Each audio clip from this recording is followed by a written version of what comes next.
This episode of Heavy Cardboard is brought to you from the great folks over at GameSurplus.com, bringing the world of board games to you. Now, on to the show.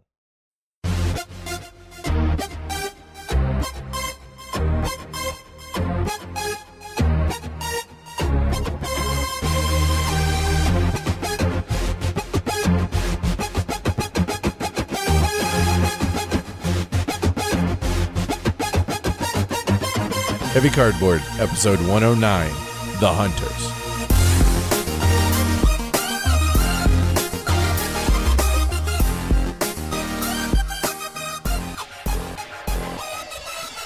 Coming to you from HeavyCon Prep HQ in Denver, Colorado, and Dallas, Texas. Welcome to Heavy Cardboard, where we talk medium and heavy strategy board games, war games, yes, in 18xx, and other related topics in the board gaming hobby. We're your hosts tonight. I'm Edward. And I am Travis. So, hey, wow, Amanda's not here. So, let me preface.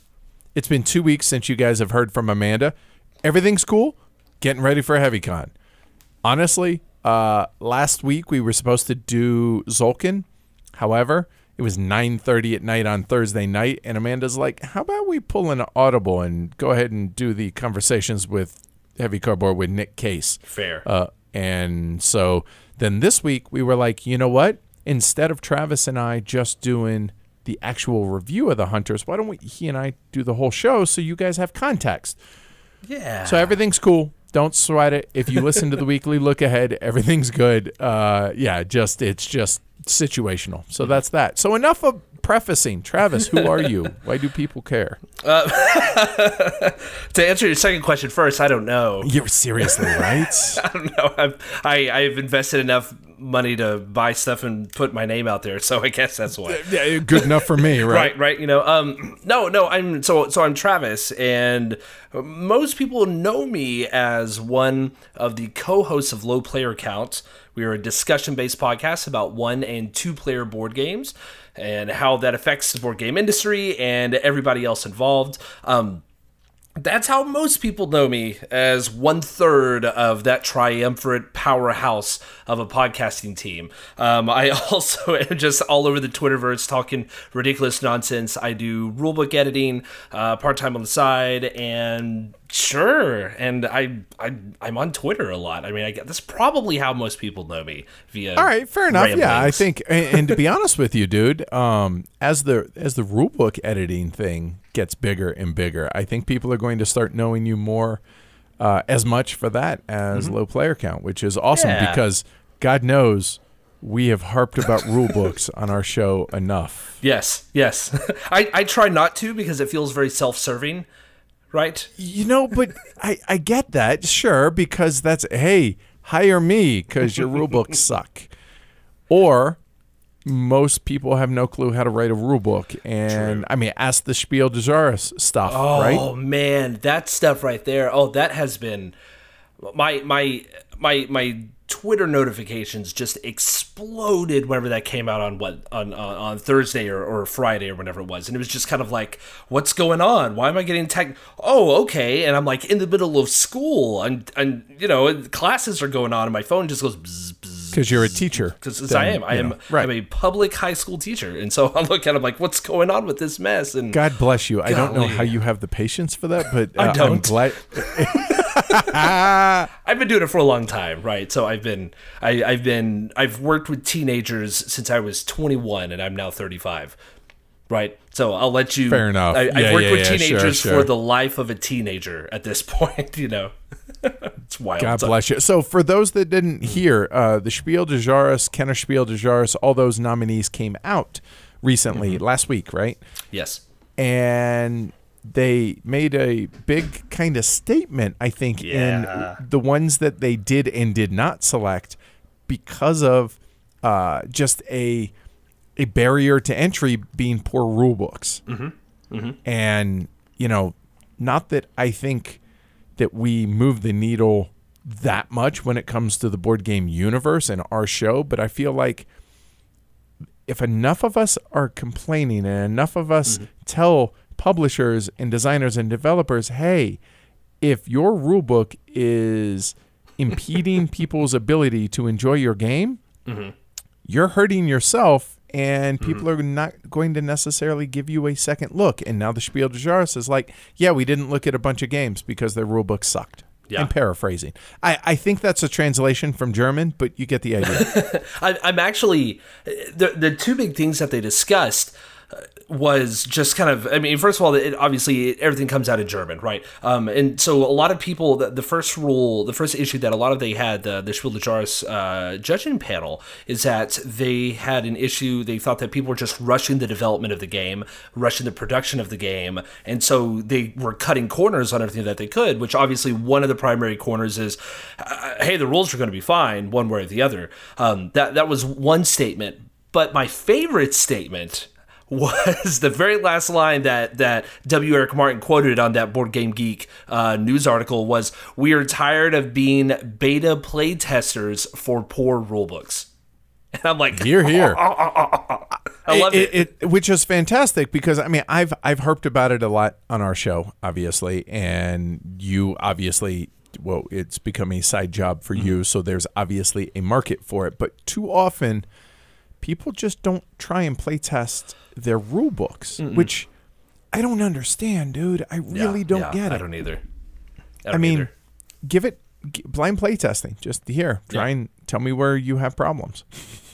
Yeah, and you know, I work with Paul Grogan a lot. He is of Gaming Rules. He is my boss, basically, right? I work for him. I'm part of the Gaming Rules parent company. He, you know, all the whatever, you know. Right. So, but it's cool. It's cool being a part of that. I do stuff on my own, obviously, but then Paul sends me work too. But I mean, that's what Paul Grogan does. I mean, I love watching him get stuff together. He gets these playtest kits, and then he goes and sits down with his game group and says, "Okay, go, just play it and learn it and just see what happens." You know, and sometimes works great. Sometimes not so much, you know. Then I would argue that probably more often than not so much. But yeah, sure. That's why this stuff matters, right? Very much so. So it's good. I'm excited. Yeah, I'm excited. I'm excited to see what happens. Is what it is. You know? Yeah, right. I'm excited to hang out with Paul because going over to the UK Games Expo next. Oh God, next 2 weeks. Week. Yeah, it's week and a half away, right? Yeah, because we're recording this Sunday night. You guys hearing this are going to be Thursday night, so we're doing this 4 or 5 days, whatever, beforehand. And this is also HeavyCon week, which means next week I leave for UK Games Expo. Like, I know it's there, but I'm like, wow, that came quick. Yeah. You know, this is nuts, dude. Fast. This is we're actually going. My wife and I are actually going to England at the end of June for 3 weeks for our 10-year anniversary. That's awesome, right? And what are we doing for a couple of those days? We're staying with Paul, and that's good stuff, dude. Yeah. So he's opening up his house, and him and his significant other, Vicky, they're taking time off work and they're just hanging out with us for a couple days while we're there, and it's gonna be super cool. So yeah, I'm pretty stoked. We're gonna be there for 3 weeks, which is just bonkers. And we're renting a car and just driving around the entire country of England, and then come back and forget how to drive here in the States. So I think that's actually pretty remarkable. The fact that you're going to England for 3 weeks. That's awesome. But also the secondary thing is, don't get me wrong, I love Paul. He knows that. He and I are good friends. But the fact that he's taking time off of work, that's unheard of. I know. I told at first he was like, yeah. Well, at first he was like, well, you know, I might have to work a couple days there. And then I was talking to him. We were hanging out, chatting on Skype last week, and he was like, yeah, no, I'm gonna take off. Like, we'll take you like some old ancient, you know, Roman ruins and stuff. And I'm just kind of like, okay, thanks, man. I was like, you don't have to. Sign me up, right? Good stuff, dude. Good stuff. Fun. Yeah. So my travel schedule is kind of insane. What's about to kick off? Yeah. So HeavyCon this week. HeavyCon technically starts in 3 days, which you will sorely be missed this year, sir. Yeah, man. Not dumb work stuff. You know, they instituted some policies that most people are not happy about. That involves docking your pay if you miss specific days and days around holidays. are the days that get docked. And so Memorial Day weekend makes it a little rough. The only good thing about all this is that I actually have a wedding and a good friend's 1-year-old birthday party that weekend. So at least there is stuff that like I had some social obligation to be a part of. And at least there's that. Yeah, but still, you're going to be missed. Don't get me wrong. I love both of these people. I love both these people, but let's be real honest here. Come on, let me just play some train games. It's really yes, please. So heavy cons this week. Obviously, it kicks off for all intents and purposes Sunday.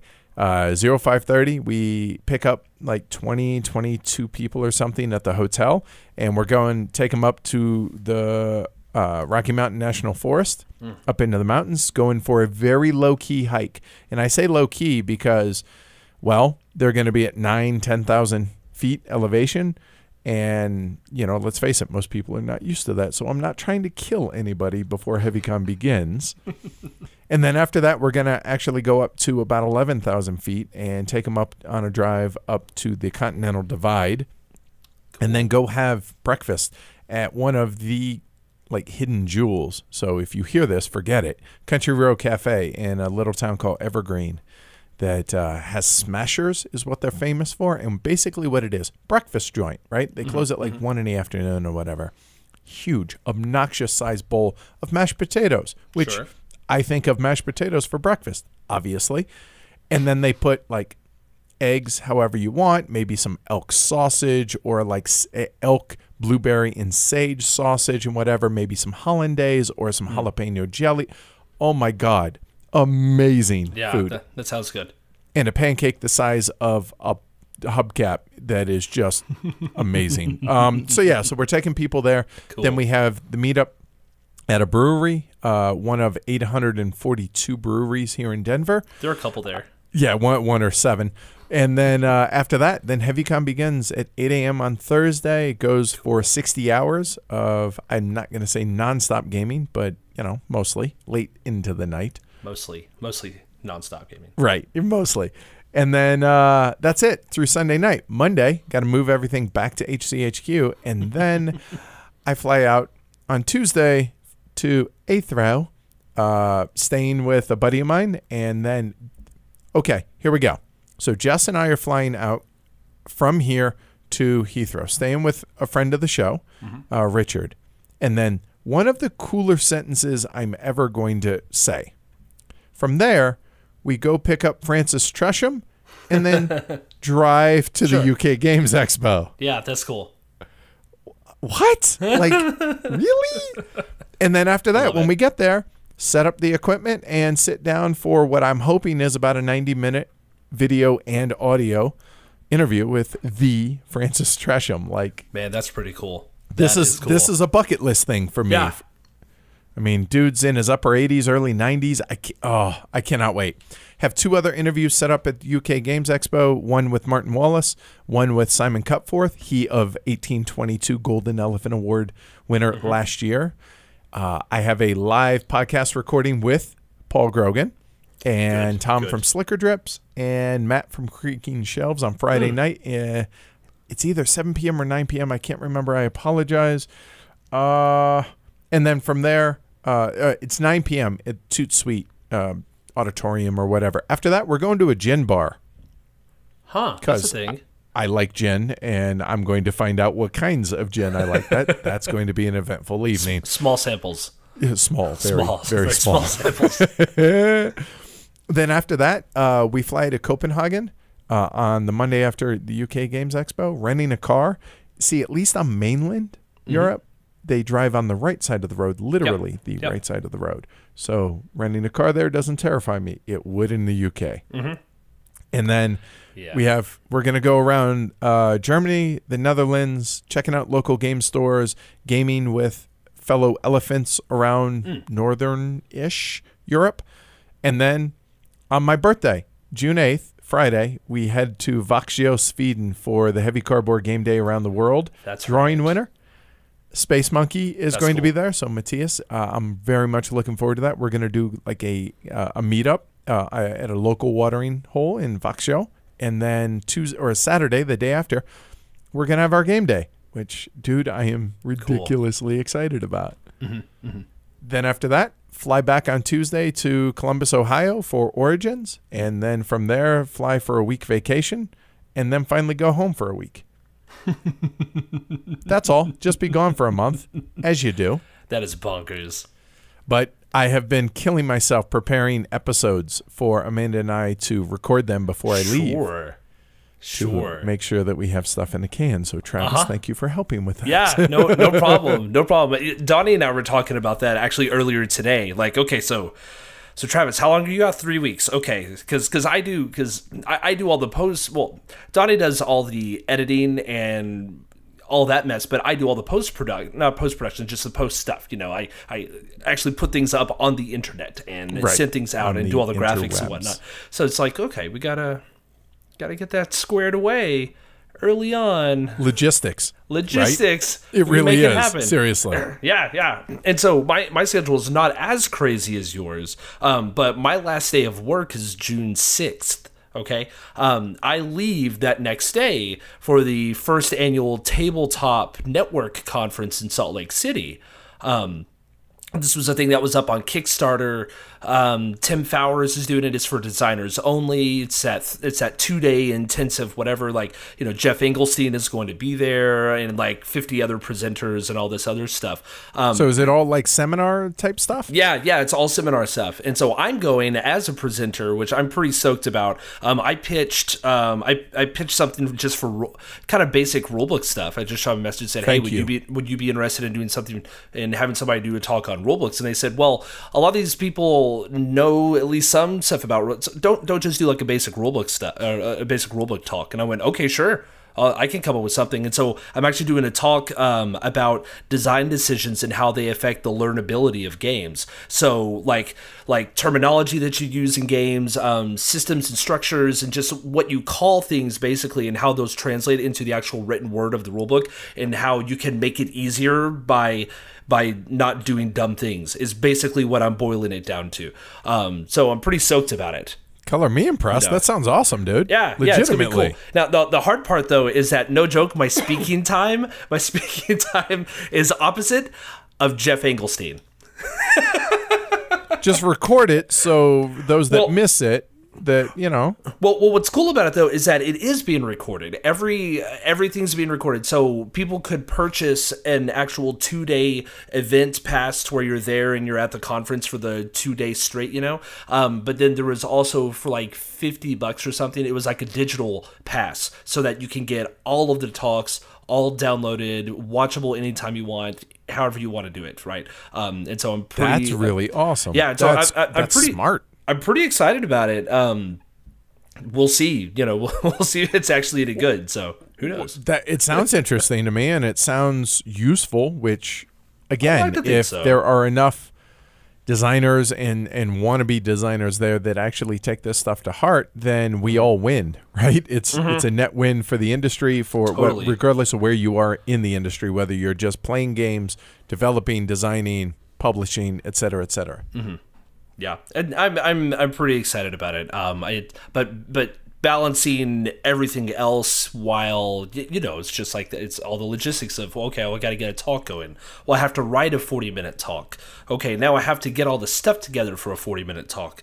And so I'm not going to give too much away of this, but let's just say that I started writing my notes for this while I was waiting for jury duty a while back. As you do. That's useful, good use of time right there. Well, it was a good use of time, but I didn't want to call out specific games and specific rule books. So let's just say I created about 60% of a game to illustrate all of my points that was based off of the what was happening in my life at that exact same moment. So, as I said, I'm not going to spoil too much, but let's just say that I designed enough of a game to be able to illustrate points while waiting for jury duty, and I'm pretty excited. Awesome about it. And sad at the same time, right? Because once again, I didn't want to be like, well, and then this rule book, man, look what they did. They sucked with this. And I don't want to be that person, right? Well, there's plenty that you could choose from. And I had specific ones in mind.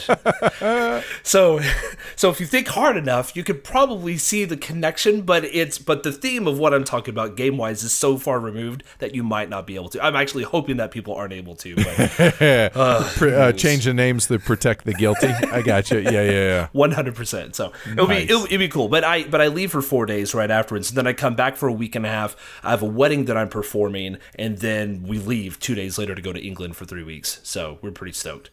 That's cool. fantastic. Yeah, it's gonna be rad. When do you come back before Origins, right? No, I come back after Origins. So I leave on May 29th, which is a Tuesday, and Origins, I'm actually not going to be flying back to Denver, Colorado until I think it's June 25th. So I am gone a legitimate month. That is the day that we leave. Is June 25th. Okay. Well, I'll wave as we fly by Denver, or as we fly by Dallas, and then back for a week, and then off to Dice Tower Con for the first time. So that's cool. That'll be an interesting experience. So, yeah. Sure. Cool. All right, so let's talk games. Let's do that. Why not? Yeah, people are like, dude, 20 minutes in, seriously? Could you talk some damn games? So, Travis, what have you been playing, good sir? So you understand this to a degree. I spend a lot of times with games, but I don't necessarily spend a lot of time playing games. Right, because I'm staring at other people's words on how to play a game, typically more often than not. But for the first time in a long time, I actually had a gaming weekend this past weekend. I heard about this. This was cool, dude. Yeah. We wanted to record on Saturday night. I'm like, sorry, dude, I'm playing games. So got together with some buddies. We have this place called Dallas Games Marathon, which every month they do a big 3-day gaming weekend. You pay a small fee. They have a library of like 1,400 games, 2 large places, large gaming areas, and it's just like a mini weekend convention every single month, right? And it's rough life. Yeah, rough, and I volunteer at it. And so whenever I volunteer, I don't have to actually pay money, right? And it's like, I'll stock the trash cans and take out the blah, blah, blah, whatever. So it's nice. So all that being said, I was actually able to play games. And I got, I think games that are like actually, we played a bunch of small stuff, fill that stuff out, but I was able to get some nice things. I was proud of myself. I brought 8 games, and I got 6 of them played, which, never happens. Never, right, yeah. You always bring a bag full of games in the hope to get 1 or 2. 1 or 2. And for whatever reason, I don't know what it was. I guess everybody was like, hey, why don't you do it? Okay, sure. And so I did, right? So some of the highlights, I got to teach some friends Pax Porfiriana, which is just always a hot mess. We played it at like 11 o'clock at night, and I taught them at 11 o'clock at night, and that went well, I'm sure. It actually did. It went great because one guy understood the victory conditions well enough that every single time a topple card came out, he bought it so that I didn't win. Because I needed to change the regime. I'm like, man, if I have one more turn, I can change the regime to Anarchy, or I can change the regime to Pax, and then I'm going to win the game on my next turn because I'm going to get the topple card. Until the 4th topple card, when he was like, all right, I'm not going to buy it, but my buddy over there, he's going to buy it, and neither one of them realized that I was going to win the game. And so I did. I ended up, they bought the last topple card. I ended up winning the game on the last topple, which was kind of nice. But, it was bad teacher. Bad teacher. Well, hey, especially with PAX. I mean, let's just be real honest, Somebody falls into a victory Pax Porfiriana in their first game. Yes, that is true. Like, yes. Oh crap, I have 5 loyalty points. I win. I win. Who knew? I was just doing stuff, right? So I played Pax Porfiriana. I got a chance to play Soul, Last Days of a Star. This is from Elephant Laboratories. A really kind of a cool, interesting logistics game. A lot of shared buildings in just how the game works out. Whenever it was out on Kickstarter, I was marginally interested in it, and then good friend, Cole Worley, he posted this gigantic article about it saying, hey, this is another iteration of this is very reminiscent of Roads and Boats, which Roads and Boats is top 3 game of all time for me. And so like Well, okay, then I have to. Not to argue with Cole, but do you see that? Do you see the logistics? Really? Yes, to a degree. Not to the verbose depth that Cole really is able to, pontificate about this. That is such a good way to word that too. That is so good. However, I do see it, right? You have a lot of shared buildings, you have a lot of shared incentives that are going on, and you are there's not the stealing component that you get with roads and boats, right? Oh, I'm just gonna slab my donkeys over here and pick up some lumber. That doesn't happen, right? Did you leave those geese hanging out there? Sorry. Oh, my bad. That doesn't happen, but there, and it's in a smaller format, and it's in a. I hate using this as a descriptor, but it's a sexier looking format. I mean, people don't look at roads and boats and they're like whatever, but people look at this giant ball of flame and minis. It actually has minis in it, and it does. Wait, you're like, yeah, that's cool. You're intimating that roads and boats isn't sexy? Well, I mean, to me it is, but whatever. Hey, it's all in the eye of the beholder, right? So got a good play of Soul in. We got in Food Chain. That was nice. I mean, this was like a really successful gaming weekend, right? So got in Food Chain.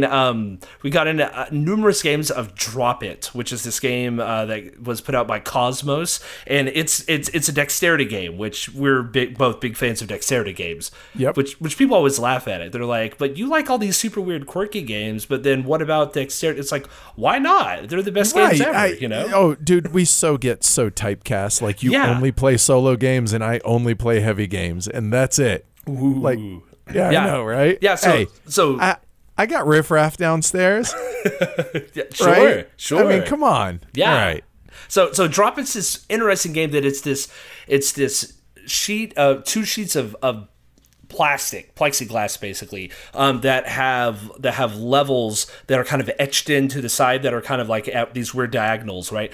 And all you do is you have like 8 or 9 pieces. You have like a parallelogram, you have a square, you got some circles, some triangles, and you just drop your piece in from the top, and it drops like this, foot and a quarter, I guess, maybe 15, 16 inches from the top all the way to the bottom. And depending on where the top of that piece is, what those kind of beveled lines that go across this plexiglass, it gives you the number of points.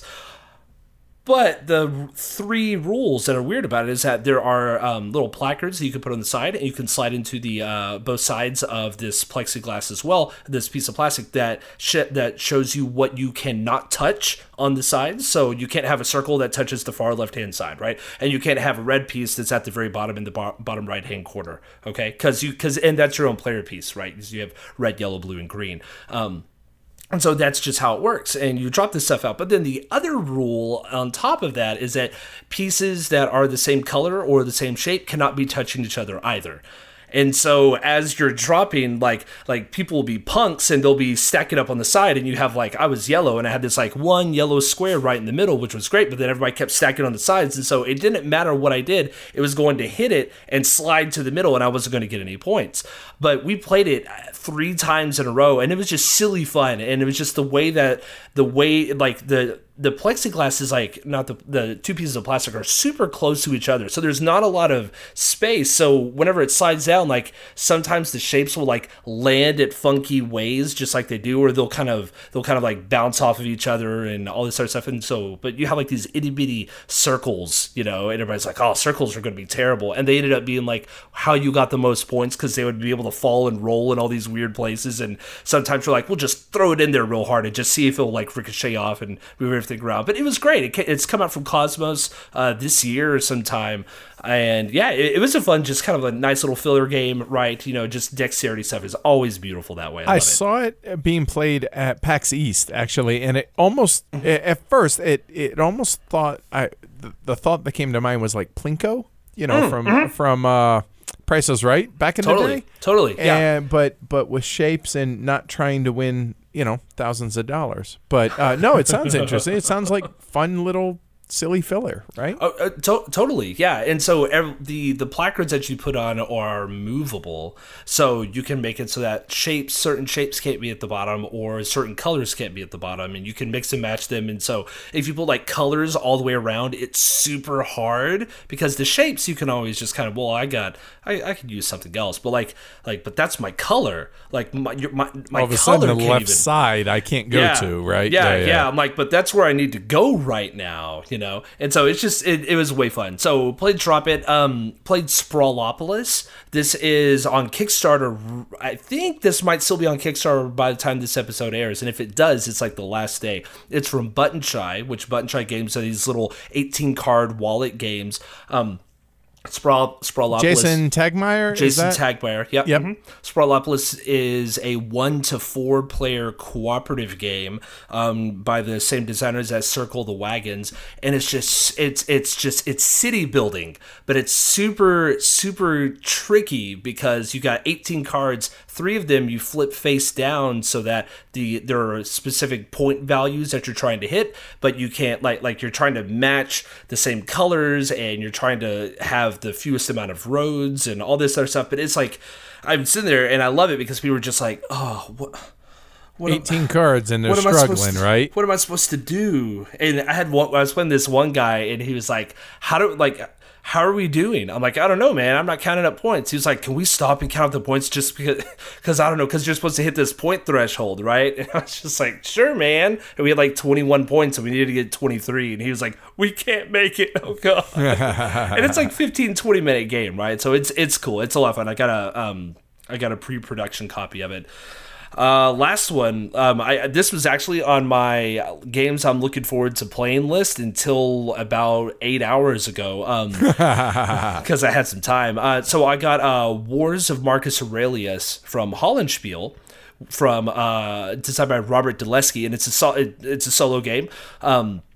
And it's very like States of Siege, like Ottoman Sunset, Cruel Necessity. You're trying to push back all these barbarian armies as they kind of just come towards you, but it's all card driven. And so you have a deck of cards as the Romans, and they have a deck of cards as the barbarians, and you reveal cards, and they have events that are sometimes good, that are sometimes bad. Sometimes they're just moving in towards you, and you're just trying to mitigate this disaster and hold on to the end and beat them all the way back. I played 2 games, and the box, it says that it takes 90 minutes. That's a lie. I played 2 games in the span of 50 minutes. Obviously, I lost both of them. I was just going to say, because it did not go well. It did not go well. I imagine that if you actually make it to the 10th turn and not make it past turn 4 like I did, I'm sure the game goes much longer in a really cool, interesting way, not a boring way. And so, yeah, man, I'm excited because I've played a whole lot lately. Normally, if you asked me last week, it'd be like, I looked at a game, I read some rules at a game, I played the game in my mind, and that's about it. So what about you? You've been doing a lot of stuff though, because I have. No, that's what you do. This has been actually a really good week and a half or so for me as well. So Gaia Project, we played the hell out of that a few times. We did get a couple rules wrong, and this is amazing to me that I don't care how good you are at reading rule books or just how experienced you get. Anybody who says they play, any of these medium or bigger games and doesn't get rules wrong, either you're a savant or you're lying. Yeah. And for me, so we live streamed Gaia Project, and there were 2 significant things that we still got wrong, even though we'd played the game a whole bunch. So it happens, but gotta say, Gaia Project, 2017, this year. So 18, so last year, right? Yeah. So 2017 Golden Elephant Award finalist. Terra Mystica in space, and a better version of Terra Mystica, honestly, at least in my opinion. Have you played Gaia Project yet? I haven't, but that's what I'm hearing across the board from most people. I'm not a big proponent of, this game has fired that game. I mean, we have like a 900,000 game collection downstairs now. I'm not a big proponent of that. However, I can't ever see myself playing Terra Mystica again now that Gaia Project exists. I just can't see it. I know some people say Terra Mystica is a bit tighter, that may be the case, but I just Gaia Project just feels like a better version of it. Cool. Even though it's in space, which I keep saying space is really not my thing, yet I keep enjoying all these space-themed games. I don't know. Soul is the only space, and Leaving Earth are really the only space-themed games that I have that I consistently play that I enjoy. So I got you. Yeah. There you go. Yeah. We played Tales of the Northlands, the Sagas of Noggin the Nog, which...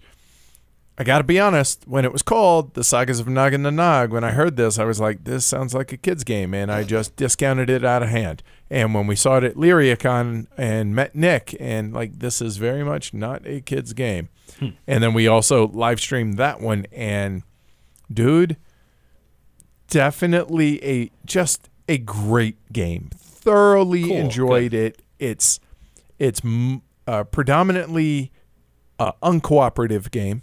To where like you have like Noggin has to win the game. He has to be named king, so you're all working towards that, but you're not helping each other at all. Sure. And so you have that shared incentive to, okay, look, we either all lose or, that.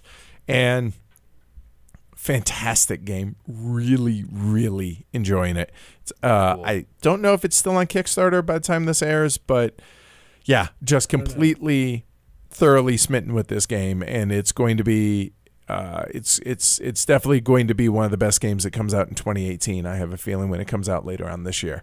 Cool. I have a number of plays under my belt, and even with just the prototype, just really, really enjoying that recipe fulfillment, worker placement, but with a really cool time mechanic. You can go watch a live stream. I teach it. Go do that. Solo gaming, Blight Chronicles from the guys over at Board and Dice. And when Paul Grogan heard that I was going to be playing Blight Chronicles, he was like, "Really? That doesn't seem like your cup of tea." And I gotta say, man, I really enjoyed it. I'm really enjoying the narrative, which for somebody that doesn't really, who says he doesn't care about theme, yes. Narrative, I'm finding there's a definite difference between those two things, and which is going to come into play with tonight's review. It is. And Blight Chronicles is you're basically a secret agent trying to infiltrate stuff, and it's kind of a choose your own adventure, but deck building, choose your own adventure kind of type stuff that really enjoyed it. Is it super hard and super thinky? No, but there are definite meaningful decisions, and I just really enjoyed my plays of it. So cool. I honestly, that's encouraging to hear, because I looked at it and just thought the same thing. I was like, I don't know. Right. No, again, I don't have the experience solo gaming as much as you do. So all these solo games, I'm like, oh, hey, this is pretty cool. I'm kind of enjoying this. This is really enjoyable. I'll be honest, outside of, I'm looking at the list of games that I've played recently, and the only one that I would really kind of call special is, Noggin the Nog. That is something really, really different that just really works.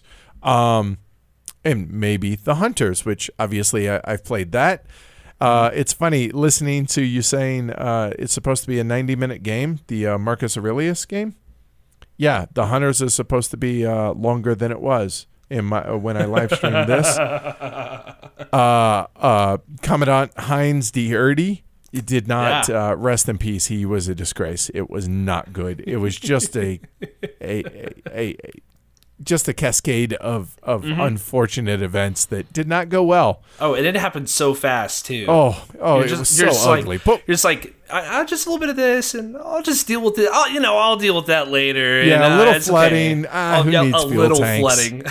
Yeah, it's that flooding that always gets you. Or air attacks, but we'll talk about that later. Yeah. We'll get there. A couple others. So the Forbidden City we played that has a really cool kind of deck building mechanic and card play mechanism in it that really enjoyed. And the game was good. Was it? No. But was it good? Yeah, it was enjoyable. Is it the one that just changed the name? Exactly, and like to something that I don't remember. Goju. I don't know. But yes, the Forbidden City is what the name was when I played it. Therefore, it's the Forbidden City. Yeah. And then last but not least, we played a handful of games of the mind.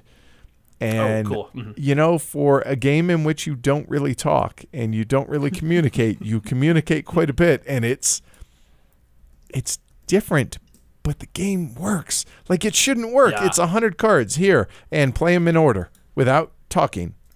Yeah, it's wild. It really is. Color me impressed, man. I first played that at MeepleCon in Vegas, and I understand the buzz around it. Pretty cool, a lot of fun. So that's it.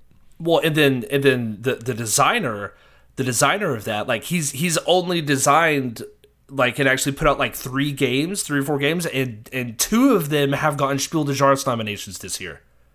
That's a strong start. I think so. One got the Kenner nomination. It's the Roll and Write game that got the Kenner nomination. Like, that's his game too, and the Mind. And you're just the Mind, which is like, for Spiel des Jahres. Yeah, and you're just like this guy's going to do well. Yeah, either he's going to do either really, really well or enjoy the peak. I'm not sure which it is, but it's going to be hard. It's going to be hard to top that, given that first mark he's hit here. That's setting the bar awfully high.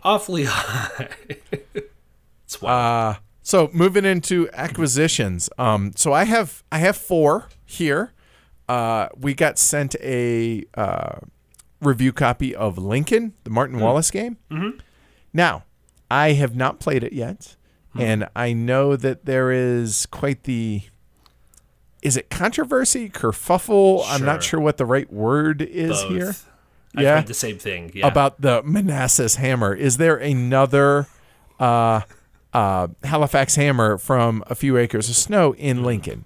And I think it was... Who was it that first brought this up? Oh gosh, I don't remember. Was it? I think it was Marco. It was. Yeah. That brought this up. So I'm really curious to follow along with this. Mm-hmm. And I'll be honest, I am going to be talking to Martin Wallace in a week and a half. So I'm going to get a chance to sit down and pick his brain.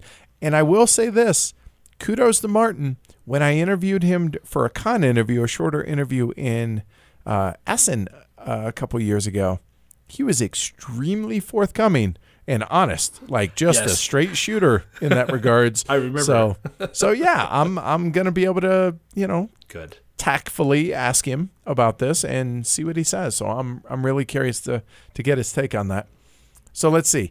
We got sent a prototype from the TBG guys down in the Texas called The Cost. And I've talked about this game before, that it's about asbestos farming. So first off, I didn't know asbestos was naturally occurring, number one, and that you can mine this stuff.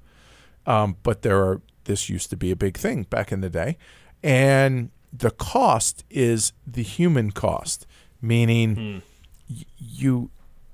it's a big, heavy game, but you also, as a corporation, you have to debate how much do profits come into play and how much does human life come into play. And the cost is in human life.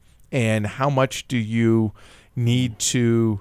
you know what? So a couple of workers die. You know what? The bottom line is far more beneficial to do it this way. But there is a seesaw effect that if you go too far, all of a sudden now an entire region in the world, the government steps in and says, you know what? The human cost is too much. That's it. No more asbestos farming. So all that infrastructure that you have invested in, gone like that. And so it's how far do you push that? And which, when you think about it, there are some industries out there that you, back in the day, especially, like, where do you draw that line? And so it really kind of, the theme here really kind of grabs you, and it kind of makes you really think, wow, think about what it is that we're doing here. We're judging profits versus human life. And yeah, so anyway, That's wild. So the prototype, I'm looking forward to checking that out some more at HeavyCon. And then 2 others. One, Brides and Bribes, which, again, the name of the game, However, Carmen from over at Game Surplus, he was really chalking this up leading up to Essen last year.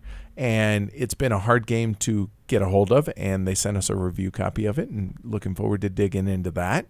But Carmen is a really big proponent of this game. And then something, and now for something a little bit different, the Armchair Detective Company sent us a box. Okay. And it's an escape puzzle, but it's this handmade wooden box that, dude, just awesome. I cannot wait to dig into this. And they were like, here, enjoy this review copy. And I'm like they didn't let me know this was coming, or it just showed up. And I'm like, I love escape rooms and I love this stuff.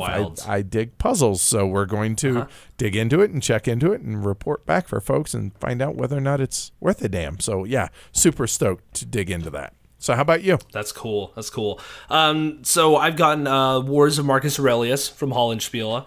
I also got Supply Lines of the American Revolution, the Southern Strategy, right? So this is the sequel, standalone, not an expansion, but the standalone second game in the Supply Lines of the AmRev series. Without going too deep into that, does it feel like the original, but it's its own game, or is it just kind of like the same thing, just different area? No, it is its own game. It is definitely its own game. I was able to work on the rulebook for this one, and I was partway into it. I'm like, oh yeah, you're doing some logistics, you're moving stuff around, and what is this? I don't know. What's going on? And so it's been long enough that I've worked on that rulebook that I don't fully remember actually everything that goes on with it. So I'm excited that whenever school is over in 2 weeks, I will actually be able to set that blasted game up and play it, because Supply Lines, the northern one was my surprise game of that year. It was a game that I was like, oh yeah, this will be kind of a cool thing. I'm not a big American Revolution fan, but hey, why not? I'll pick it up. And I was like, oh, this is a logistics game. Oh wow, this is a logistics game. This is a very different type of logistics game. You have to purchase your guns. You have to spend money you have to spend points to purchase your bullets, basically. Holy moly. Okay, this is smart. You're a smart man, Tom Russell. And so I'm excited to see what the second one is going to be. What I really want is to combine both of them together in this super cool, awesome giant map. But as far as I know, you can't. I'm pretty sure there's no way that you can. But I'm going to set it up that way at least once to look at both the maps together. Well, yeah. And Tom, if you're listening to this, part 3 ties them both together. Just saying. It's a little standalone expansion that just kind of links them together. It's like a single page rule sheet front and back to where you can, combine all the forces, whatever. And then the last thing that I got this review copy. But I don't know if you've seen this. It's been kind of popping up on Twitter in a few different ways. But I got a copy of Coin Tribe's Revolt, Boudica Rebellion Against Rome. This is from Laurie Phillips over in the UK. This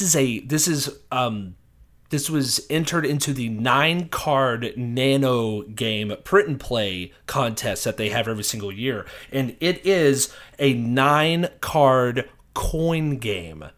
4 different factions that you play on 9 cards. How does that even work, dude? Now, I was super excited about whenever I saw it set up, but I was like, come on. No joke. It is a 9-card coin game. Now, the one thing that is stripped out of it entirely is economy, right? So there's so win condition is not economy, right? Win conditions are support levels, sympathy or opposition, and then also area control. But there are 4 factions, and you have dice and there are 4 factions. There are 4 areas, and there are cities in 3 of the areas, and there it actually has kind of the coin. It has the coin action selection. You can perform 2 actions and a special action, and then the second The second eligible faction can choose like the event, and the events are like 2 cards that are double-sided that have events on both sides. Like the top it has an event, the bottom it has an event, and you can rotate it 180 degrees and you flip them. And I mean, it is like yes. What's the playtime on this thing? Do you know? Oh, dude, it's like 30, 45, 60 minutes, just depending on how quickly it goes. It is 24 rounds, so you only have 12 actions. Because every other round you can't take an action, right? Yeah, just like a coin game, right? Hit and miss, right? You can pass and you can right. Stuff, right. But you gain your eligibility based on the numerical value of your die. So you roll it. So you roll a die after 2 factions have performed their actions. Both roll their dice, and then whoever is higher is the first eligible faction for the next round. So you slide them back over, and then the other ones take it, or you could pass. And when you pass, instead of getting money, you get +2 pips on your die. So it spins up. So you have a higher eligibility, and then you go back, and then you're able to perform whatever action it is. And it's just like, this is really well done. I have it. It has like 16 dice and 9 cards. And the rulebook is not difficult. I was really, really impressed with this game. Super impressed. So, Coin Tribes, Revolt, Boudica, Rebellion against Rome. Correct, yeah. And it's from over in the UK, right? Yep, and it has its own entry on Board Game Geek, actually. So you can go there. There are print and play files. You can print it out. There are only a couple things that are actually double-sided, right? So you print it out, you could laminate it and just chop it up and play it. Get a bunch of dice. But is it also a published game? No. It's only print and play. It's only print and play. Laurie Phillips got a bunch of copies of it, and then he was able to send it out to people. Is what it was. He went through like Arts Cow or some printer studio, something, whatever it is over in England that he used. But yeah, it was. I was really hesitant at this game, so I'm like, how are you going to get it? I was like, maybe it's just like a really light coin experience, and it's not super crunchy, don't get me wrong. I mean, you're not playing Fire in the Lake on nine cards. Yeah, right. But you're definitely sitting there going, this is a coin game. You have asymmetrical factions, you're doing different stuff every single time. What I'm trying to do is kind of like halfway aligned with what you're trying to do, but it's not, because I'm trying to get more control. I mean, yeah, it's cool. It's really cool. Dude, I'm excited about it. I'm not big on print and play stuff, but that may have just changed. That sounds really fantastic. Yeah, it is. It's worth it. It's worth the 30 minutes of putting it together. Noted. All right. Very cool, dude. Coin Tribes, Revolt, Boudica, Rebellion against Rome. All right. Yeah, Mm-hmm. I'm in. So on that note, other than, because I know this is on both of our lists, the 2018 Winsome set. What do you mean? Yeah. Is that this week? I'm jonesing, man. I'm jonesing for that email. It's coming. It's coming. So, the Winsome announcement's going to be coming out for those that have previously purchased it. All present company, raise your hand. Hi. Hello. So looking forward to that. Yes. But other than that, anything else like you're chasing or hunting or anticipating or fill in the right words? The only one that I haven't purchased is the Winsome set. There are a couple games on Kickstarter, small box games on Kickstarter that I'm backing. Mr. Cabbagehead's Garden Game, which is a game that I already have in the print and play form anyways, but they're actually making a box version, and it's a solo game, so I'm like, yeah, sure. I'll give it $24. That's easy. But games that are actually like coming my way that I'm excited about. Speaking of Carmen from Game Surplus, they got in copies of Nusfjord and Versendas Volk, the 2+2 expansion. The 4-player version, right? Mm-hmm. The expansion for it. Yep. Yeah. So those are showing up, I think, on Tuesday.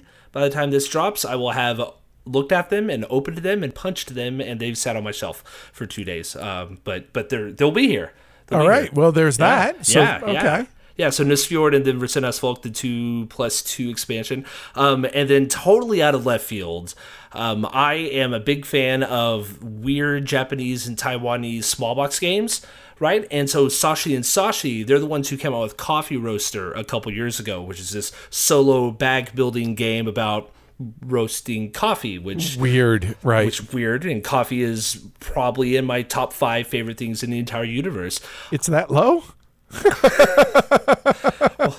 Wife, corgi. I mean, I was gonna say wife and Percy. Those two I know are up there, and then coffee's got to be close. I mean, coffee's pretty. I mean, top 5 is loose. Okay, it's at least not 1 or 2, but it's not much lower than 5. Right. Given the day, I don't know. Right? Yeah. I got you. That's true. I actually just finished drinking my cup of coffee about 5 minutes ago. I don't know how you drink coffee this late at night. Yeah, tomorrow's Monday. I don't know. So there's this game that just came out of the Tokyo Game Market about 3 weeks ago called Let's Make a Bus Route, and it's I know, I love it. What's this game about? I know it's a very, very specific roasting coffee, right? Making a bus route. It's a roll and write game, which I had to actually contact Sashi and Sashi directly and say, hey, I want to buy this game. And they said, here's our PayPal. Send us the money and we will send it to you. And there's nothing crazier than going, oh, I have to send you money in yen, in Japanese yen. How much does this cost? This is 12,000 yen. And so I'm thinking 12,000 units of any monetary, of any currency amount is a whole lot, right? And so I'm like, okay, I'm sending that over, right? You know, that includes shipping and everything. So funny enough, I ordered it on Wednesday. I think it's showing up tomorrow. That's strong. So Japan. Wednesday to Monday from Japan? From Japan, right? It's bonkers. And Kickstarter games end up a year or two late. Yeah, exactly. All right, just right? saying. Saying. And so one last thing about this game that I'm actually really excited about is that sure, it's a roll and write game and you have your own individual board, but you also have a shared board that you are writing on to where everybody's going to, like at higher player counts, everybody's going to be like punching each other because it's like, no, I wanted to go there. No, my bus needed to go that place instead. And so I'm excited to see how it all kind of finagles in the middle of the board, you know? Cool. This will be cool. Who knows? Cool. We'll see. It's weird. I love it. All right. And I don't for have me, a game with honestly, that theme. So I'm gonna cop out a little bit on this and mention that I'm excited to see what is coming out at Origins and at the UK, right? Sure. But something a little bit different here as far as anticipation, and I'm blaming one of our patrons, Ulrich, for bringing this to my attention. So having just played the Hunters on the live stream, and obviously eventually getting to the review of said Hunters here, he mentioned that, so there's this town just south of Denmark that is on like this little isthmus part of Germany that is right near where Denmark is. There is a captured U-boat on display there that you can actually go into. Oh, cool. And I'm like, yeah, that's happening on this trip. That absolutely, how can it not? How can I be that close to something like that and not experience that? Given as big of a fan of history and especially war history in general, how can I not experience what it'd be like to be a 6'2" sailor on a U-boat? Like, this is going to be unbelievable. So cool. Really anticipating that sometime. Think of it as like a birthday trip for me, being able to go and experience this at the Naval Museum there in, is it Larby or Lardy, Germany? I don't know, but anyways, U-boat Museum, Germany, and it shows up. Yeah, there you go. Yep. Love it. So looking forward to that. And as far as looking forward to playing, right, I'll find stuff to play at UK and at Game Day in Sweden and at Origins. The only thing that I have scheduled now is have a 3 or 4 player game of Antiquity scheduled for Origins. Other than that, we'll see. I don't know. Yeah, I talked about every game that I'm looking forward to playing. There we go. Anything that I've just recently got or that's showing up sometime in the next week, that's what I'm looking forward to playing. I was going to say I was looking forward to playing Wars of Marcus Aurelius. Actually, I am. I want to play that game a whole lot more. Because it doesn't sound like you really played it. You played at it. I mean, but says the guy whose most recent U-boat experience only got 9,600 tons. That was, it was ugly. Was that cool. One? Was that one that you shot down? Yeah. Was that on the live stream? Yeah, it was not pretty. Because I watched your discussion, your rules explanation of it, and then the first few rounds. Right. Yeah. Oh, it was ugly. Stuff. Yeah, and then I was like, oh, here's the boat, and then I'm like, cool, and then I had to go do something else, and I turned it off. Apparently, I should have stuck around it 5 more long. minutes. Yeah, it was ugly. Love it. So good. So on that note, the Hunters, German U-boats at war in 1939 to 1943. Published in 2013, designed by Gregory M. Smith. Artwork by Ian Wedge and Roger McGowan. Published by, so this is kind of a little bit different. It's published by Consim Press, but it's really made available via GMT Games. Yeah. And their P500 and so on and so forth. It says it plays 1 to 2 players. It's a solo game. Yeah. Playtime, again, it says 120 minutes. Unless you're me, it's about 60. Or unless you play the campaign game and you're doing very well, it could be up to 3, maybe even 4 hours. Yeah, it could be over multiple sessions, something you leave set up on your table for sure. I've done it. As far as availability and cost, hey, good news. It's now out of print, so that's why we're reviewing it. However, there's over 900 of them ordered over on GMT's P500 list. So if this sounds like something you're going to be interested in, head over to GMT Games website and find it on the P500, and you'll get it for a discounted price. Mm-hmm. Do you know where it is on the schedule? Is it sometime this year? No idea. The reprints are always weird. Okay, so it's going to be coming, my guess is sometime in the next year. So, and the good news is when you P500 it, you commit to buying it, but you don't actually put any money out until it's ready to ship. So there's that. It's Kickstarter without putting the money up front.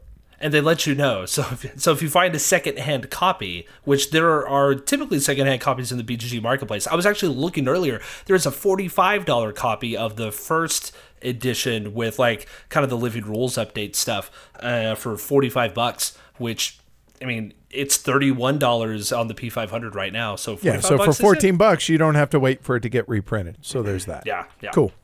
And as far as plays and player counts, I got 4 plays of it, all solo, and I know there's a reason you're on the show today. I've played it 12 times. Obviously all solo as well. Yeah, so let's just go ahead and say this right now. It says it plays 2 players, but... Yeah, I was looking at it earlier, I have the rulebook pulled up on my screen, and I was looking, I'm like, I actually haven't ever read the 2-player rules. Nor have I. And I kind of looked through them a little bit and went, this is...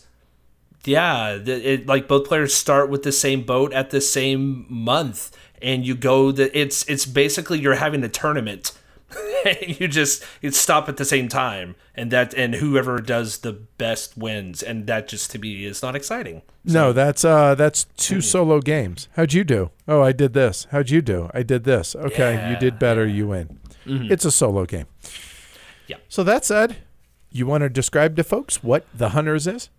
Sure. So the Hunters is a very interesting game. If I read it straight from the rulebook, which is a good way to start, right? It's a solitaire tactical level game to where you are the commander of a German U-boat during World War II.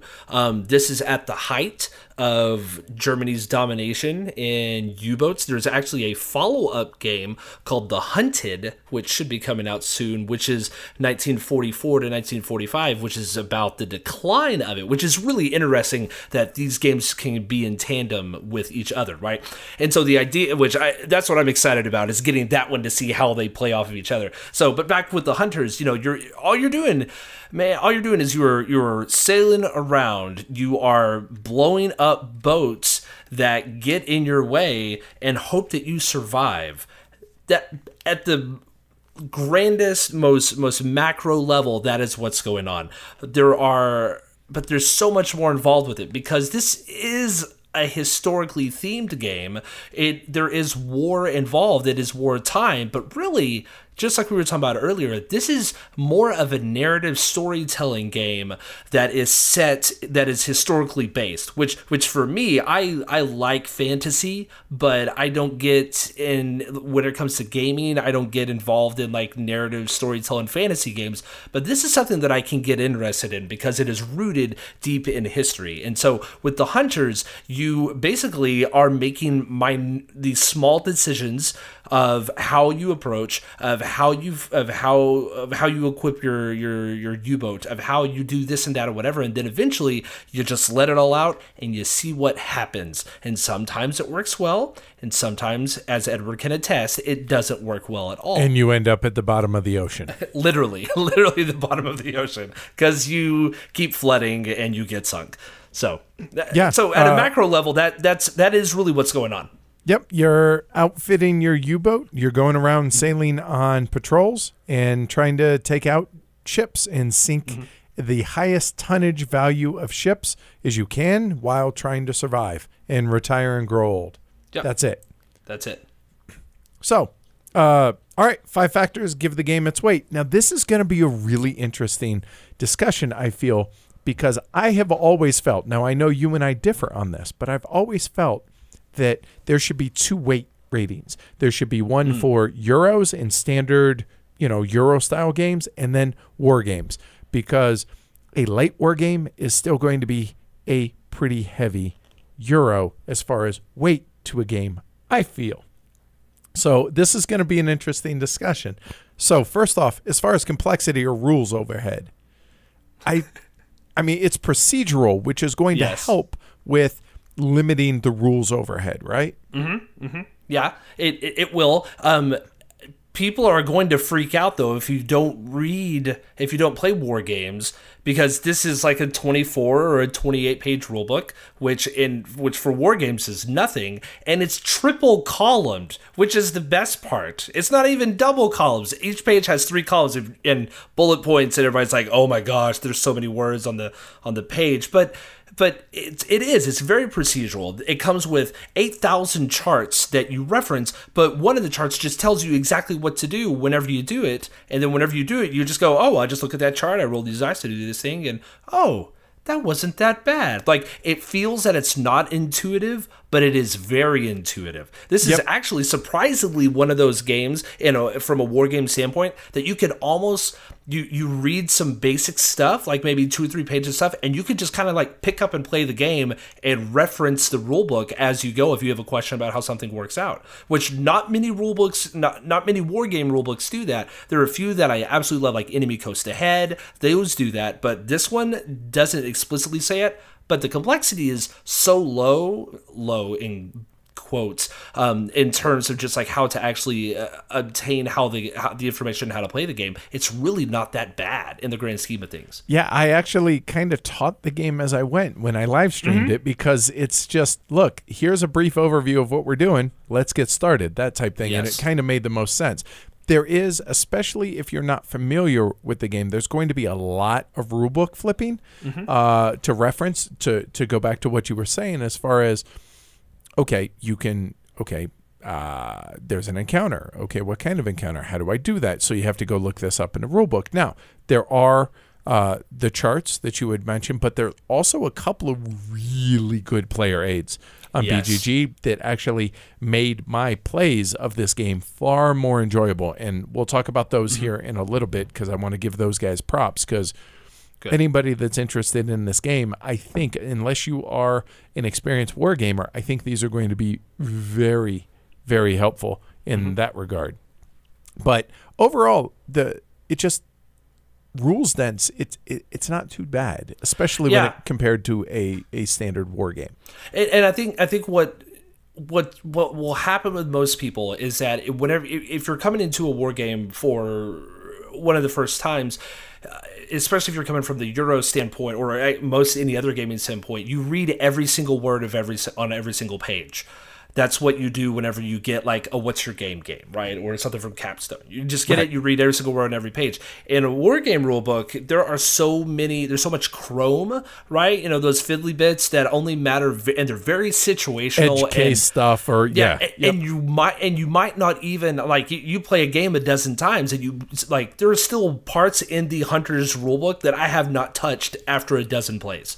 It just happens. The first mission that I went, or actually the first patrol I went on was a mission, and I'm like, I'd never encountered a mission, so I actually had to go through it. So, all right, so there you go. Perfect example. Yeah, and that intimidates people because they're like, I have to read all this stuff, and oh my gosh, how am I going to keep all this in my head? Just sit down and just do it. Yep. Really. Agreed. So the next part, as far as planning goes, how to outfit your U-boat, right? Like what mix of torpedoes and when to engage different ships and when not to. That's kind of, there's not a whole lot more as far as planning goes really here, which is this flies in the face of the typical Euro game that we tend to focus on the show here. Yeah, it's very true. I mean, you can plan, you can have good intentions. You could really, really want to do well, but ultimately it's a war game. And what happens? You're going to roll some dice, and it's going to go your way, or it's not. And you can mitigate it some. Yeah, some, exactly. So there's just not a lot of planning in this game. It's very tactical. It's very, okay, I'm presented with the situation. What do I want to do? A or B, or possibly C. But you do get to name. You get to give yourself a name. So that's planning. That is, yep, to put down in the annals of history, or in my case, not. Moving on to luck and random factors. Yes. There's a lot of dice chucking in this game, but thematically it all makes sense because you can't have, more often than not, you can't have a war game. And I'm not saying all war games need to use dice, and a lot don't, but you have to have that random element to, I don't care. Otherwise, there's just no point in doing it, right? And so, and there's a definite push your luck aspect as far as how hard to push and when to engage and when not to, and when to pursue targets that you have damaged but maybe not sunk. And, you know, how hard do you push your luck? So there's a lot of chance in this game, but it can be somewhat mitigated, somewhat. Well, and then the randomness factor is something that we haven't talked about. In terms of randomness, I mean, you're just like you said, you're trying to amass the highest tonnage of boats, and so you want to get boats that have a lot of tonnage. But the issue is that to find out which boat you encounter, you chuck some dice and you consult this chart, and sometimes it's 9,600 or sometimes it's 1,200, and that's it. And so it might take you more time. So there is a lot of randomness. There's just oodles of randomness in this game.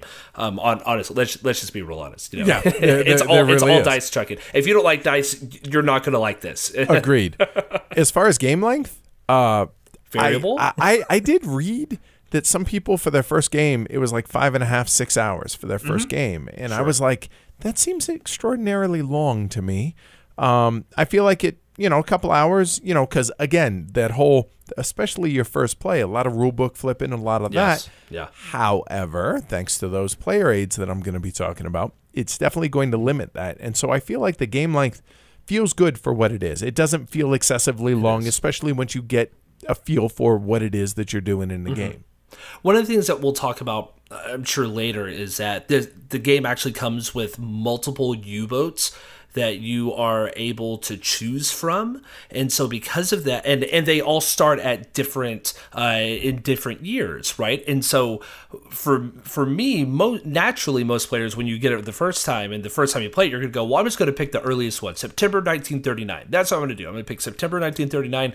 But if you keep doing well and you're able to mitigate flooding, then you can play an entire campaign from 1939 all the way to 1943 for your first game, referencing rules. You get a few things wrong, so you're still alive. And I could see how it could take 5 hours easily. That's actually a good point. That's a fair point. But I don't feel like it overstays its welcome in any regard. I know in some of my latter plays, the last 3 or 4 games that I played of it, I chose boats. I chose U-boats that came out in like 1942 and like 1943. So I know I would really only have them for 6 months, and I wanted to see just how quickly and how fast I could make things happen, because it's interesting.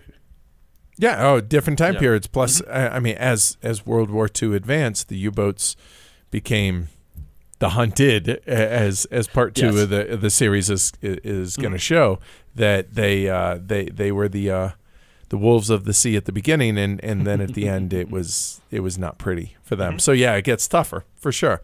And as far as getting it, how long do you think it takes to really get the hunters? To fully get it, I mean, you would have to play it a lot.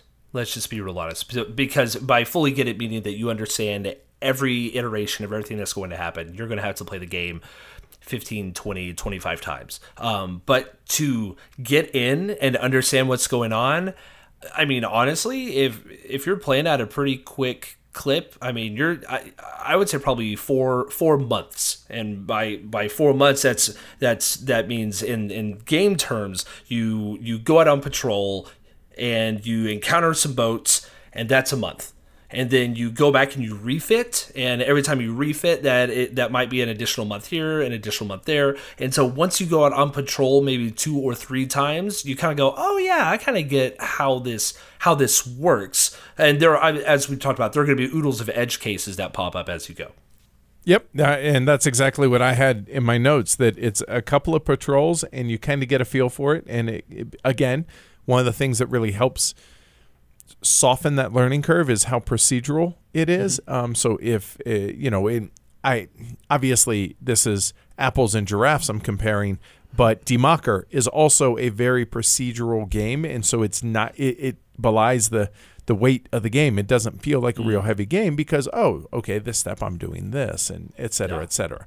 So yeah, I would agree. Definitely within your first play of, oh, okay, I know how to do this, and now it's going to, let's do this again. That was fun. That type thing. Yep. Yeah. So, okay, overall, where do you think this falls weight-wise? And I will allow you, if you want, I mean, you can give it just one weight idea, but I kind of had it as 2, again, because as compared to Euros, as well as where it sits in the annals for up against other war games. I mean, you could just look on the box, because it'll tell you, because all war games just tell you how heavy they are on the box. On a scale of 1 to 9, it's like a 3 or something. You know, I mean, that's just what they always do. Honestly, for what it is, it's a light medium game. It really is. Yeah. However, that 24, 26 page rule book. Sure. You know, for those that are not used to that, it's going to be like, wait, this is a light game? Hold on one second. Yeah. So again, that's where I feel like there's got to be that delineation between your standard non-war game and war games, to where, man, I think it's a light war game. However, it is. It would be, you know, as far as rules overhead and all that, you know, medium heavy if you were to compare it for a Euro, right? Sure.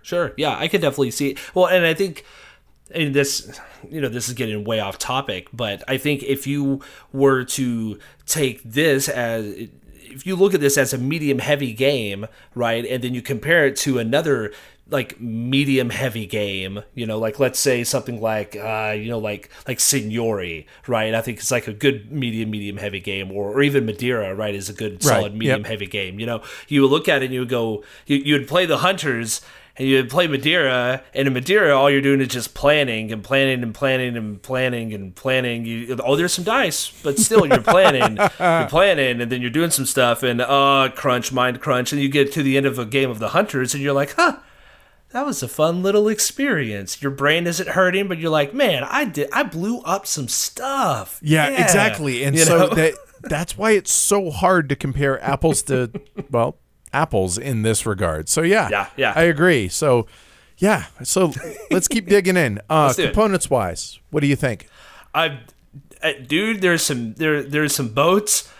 There's some boats. There's some chits. There's some dice. The dice are just they're dice, you They're know, regular dice. They're very plain. There's 10-sided and 6-sided. The end. Yeah, and they're those little, like 1/2 inch, 5/8 inch, cardboard chits, and they fit nicely in a G&T counter tray, and it fits in a box. Sure. Yeah, pretty much. Card stock for the player aids, the U-boat displays, combat mat. It's pretty basic, but it doesn't need more than that, really. No. Well, and then you have this giant pad of the log sheets, right? That you have to write all your information down on as you go. Right. Which, if you're familiar with a roll 'em right, this is old hat. Then, as far as the box size, it's a thin box. It's only 2.2 inches by 9.2 inches and only an inch thick, or 31 by 23 by 2.5 centimeters.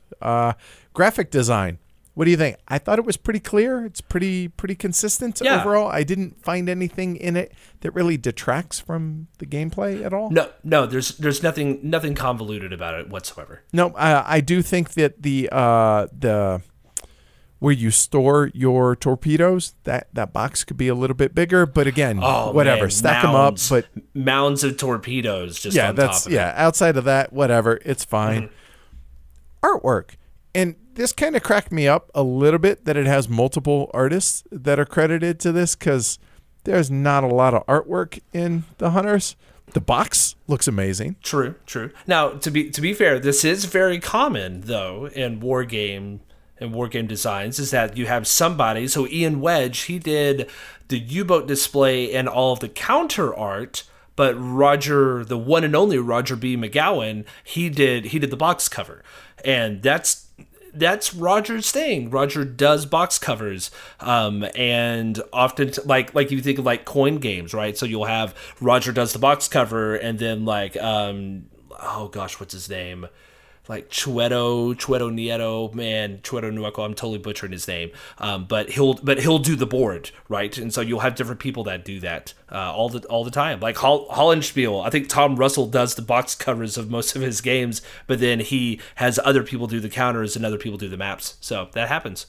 All right. So what do you think about it, though, the artwork wise? Oh yeah, it's good. I mean, it's evocative. You look at it and you know you know what you're getting. Right? That is a U-boat on the cover. Yep. It's a historically themed game. There's a big old boat that's going underwater. I mean, yeah, cool. It is stark though, right? It's blue, black, and white, and so it's very. It is reminiscent of old World War II films and just what you think. Das Boots. I mean, it is evocative of all of that, and you can tell they're like, we're gonna take this, we're gonna lean it a little towards this so that people know what's going on. That's actually a really good point. And then there is Coin Skies redoing of the board. So this, if you go on to BGG, I'm glad you pointed this out, because I was going to bring this up. Yeah, if you go to BGG and you want something a little bit more artistic, Coin Skies, KOINSKYZ. He has a file on the Hunters page called Hunters Huge Board. It's gorgeous, and I wouldn't recommend going through the effort of printing it and all that, because it's definitely a much bigger board.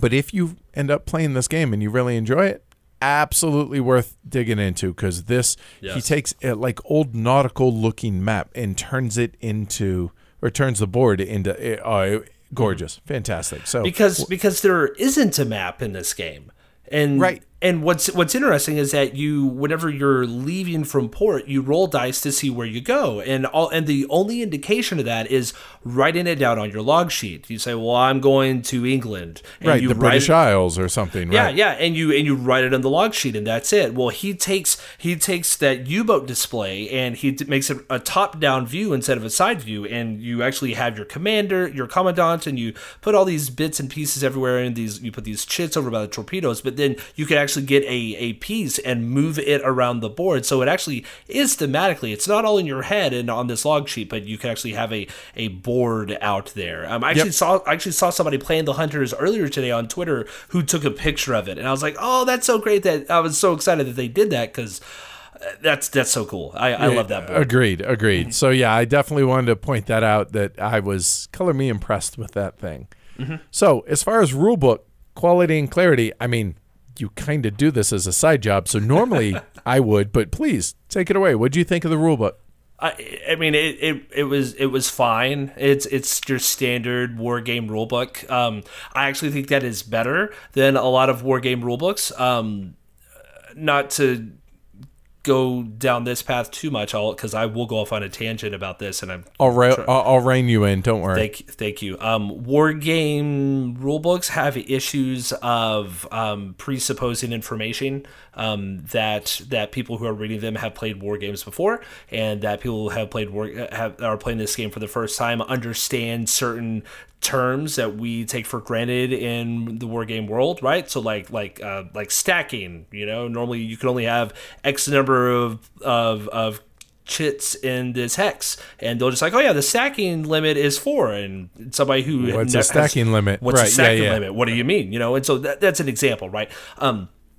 The hunters, because it doesn't have 8,000 fiddly bits to it. It is very straightforward. As you said, it is exceptionally procedural. And so you basically just take everything on this player aid that you have and you just reference it in the book, and it tells you exactly step by step what to do. I find referencing, despite the fact that it is 24 pages, referencing is fairly simple. I know once you get towards the end, like resupply and refitting rules, or I always have to go back and read how do I do a U-boat refit? I don't remember what happens if this guy dies, how many points do I get, how do I, and there are things that you don't worry about until you get to that point, right? And then you can go and reference it. But yeah, referencing it overall, not bad. No. Yep. So as far as setup, teardown, teaching, and learning, I'll be honest, I'm going to cheat on this a little bit in that this is where I'm going to talk about those player aids that I use that make this insanely better than just learning straight from the rule book and everything else. So there are 2 player aids that really just make it a lot smoother. There's a BGG user by the name of Lines43. He has 2 in particular player aids. One's called the Encounter Flowchart, and his cheat sheet Miscellaneous. Really good. And they very much help the flow of the game and all that goes into that. The second one was AUY2K. It's the Hunter's Detailed Setup and Sequence Play Guide. I think it's 38 pages long, so it's a lot of printing that you would need to do. But printed it, hole punched it, put it in a binder, and then put little sticky tabs on the side.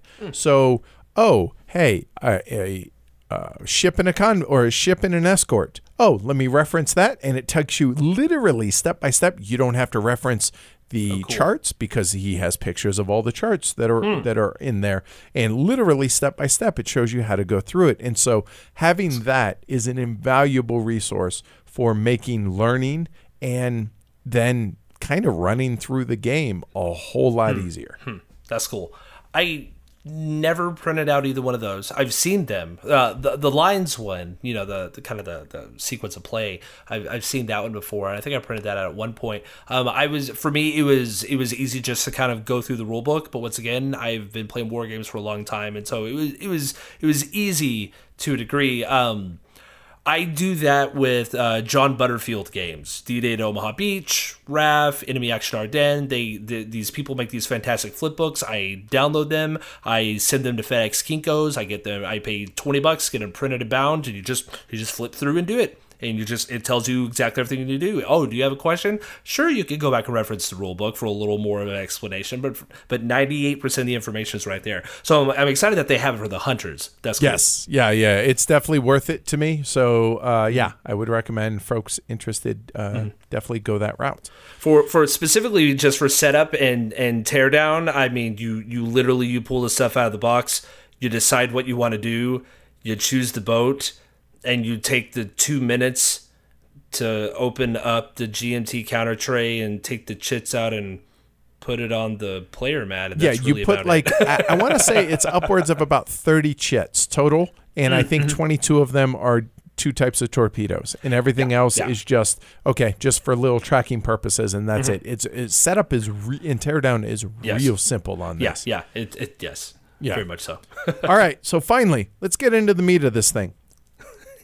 What makes this game enjoyable? I mean, for me, starting off, again, it goes back to that narrative. It is very much, if you do not have, it's theater of the mind to where, okay, I am this commandant, I'm running this U-boat, and we're heading out over to the British Isles, going out in transit. We roll these dice. We find out, oh, found this boat. It's unescorted. It's a sitting duck. So here, it's at night. Okay, we can surface, fire on it, shoot our deck guns at it. And like you've seen enough. I imagine most people out there have seen enough World War II documentaries to where you can see, the big battleships at night to where it's pitch black. And then when the guns go off, it lights up just for a second and you can see the ship. And I'm picturing that. And it's very much, that has to be, you have to love the idea of that and being able to tell the story and filling gaps in your own imagination. So I don't know if having a role-playing game, a role-playing background helps in this or just, an imagination. But it very much, that has to be something that you enjoy or this is not going to be a game for you. And I found out that I thoroughly enjoyed writing the story of my doomed U-143 ship and just how much I really, really enjoyed that. And if you, that has to be first and foremost, in my opinion. Yeah, I agreed. And it's, I think this game is random enough that if you go into it and the only goal for you is to try and take down the largest tonnage of boats, period, and all you're doing is rolling dice and referencing charts, you're going to get frustrated. If you can't connect the pieces, and there is a stage, like I had this weird curve of this game to where I started off and I'm like, oh, this is so cool, and then after about into play 5 or 6 or 7, I was just like, oh, what am I doing? I'm just playing this game that I'm just rolling some dice and looking at some charts, and for 3 or 4 plays it was just like, I don't know if I like this game anymore. And then I set it on the shelf for about 6 months, and then I pulled it out later and I'm like, ooh, okay, this is, yeah, and then it goes back up again, right? And I think it is because of, it's 100% that narrative. I mean, ultimately, if you're going into this just saying, you know what, I'm just going to shoot them all down, and you're able to, I don't want to say get into character, because if you say get into character, people are going to go, oh, well, I have to it's not an RPG. You're not coming up with your own stats. What's my stamina and my dexterity? No, I mean, you're still going through, but you are making these small decisions that are going to affect, because there is a very strategic moment in this game where you have to decide, do I chase that boat down, or do I decide I'm going to stop, I'm going to go back to port, I'm going to get more torpedoes, and I'm just going to say, I know I could have shot down another 10,000 tons, but you know what, it's not worth it, because you could go and you could get sunk.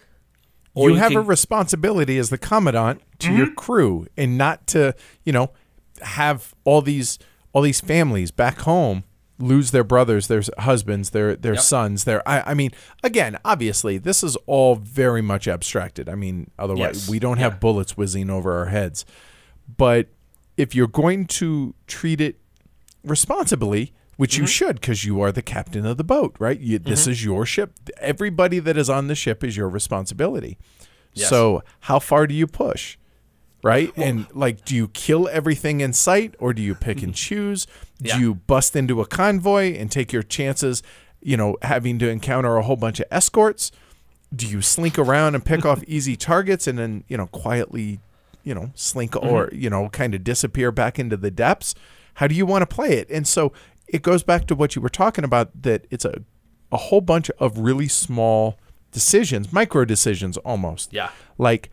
Okay, do I fire 1 or 2 salvos? Well, if I fire a second salvo, it's going to make me a easier target to be detected. And if I do that, then, well, bad things are likely going to happen to my boat and my crew. Do I want to take that risk? Is it a big enough prize to warrant the risk? And again, it goes back to that narrative, right? Because I think in a game like this, our immediate desire is to go in and just blow up as much stuff as possible, because that's the goal of the game. Right. I mean, that's what you get your score on, right? That is what you're doing. But if you're able to survive long enough, you actually get promoted, and you, as the commandant, you start off as this lieutenant captain is what you begin off, and you start super early on, and then you get higher and higher up in the ranks, and then the higher up you go, there's more mitigation in terms of DRMs, of dice roll modifiers, and things change up a little more for you, and they become easier for you as you go. But the tide of the war has shifted as well, and so the war, the AI that's kind of going against you is harder, but you're better at it because you've been doing it longer. And another thing that we haven't actually talked about is that whenever you take hits, they actually go on people in your boat. You were talking about this, so it's your gunner can be lightly wounded, seriously wounded, or killed, depending on how much you try and go after this boat or not. And it's not just one boat, right? It could be up to 4 boats in a single encounter, and then they could have escorts, or there could be aircraft that spot you. And I don't know how much y'all know about aircraft and submarines. Advantage aircraft, and so it's all about risk mitigation, while also being able to maximize.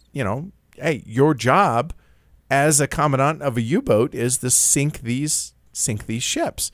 So you have a responsibility, but you also have a responsibility to your crew and all of them. And yeah, again, it depends how far into the narrative. Like you said, Travis, that if you want to just go in and I'm just gonna try and get to 100,000 tons, and that's one way to play it. You absolutely can, but I think you're missing out on the larger part of the game if you go that route.